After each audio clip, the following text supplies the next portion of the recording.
On July 4th, 2022, the American Legion was invited to the game between the Seattle Mariners and the San Diego Padres at PETCO Park in San Diego, California.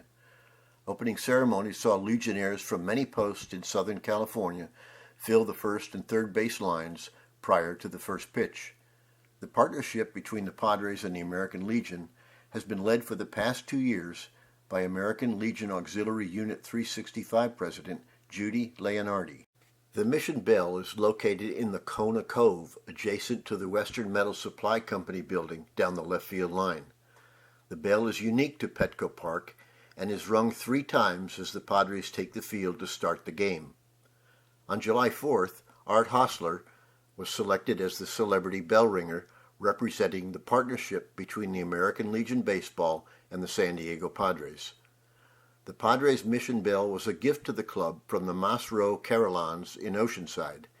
It has been a part of the ballpark since the first opening day.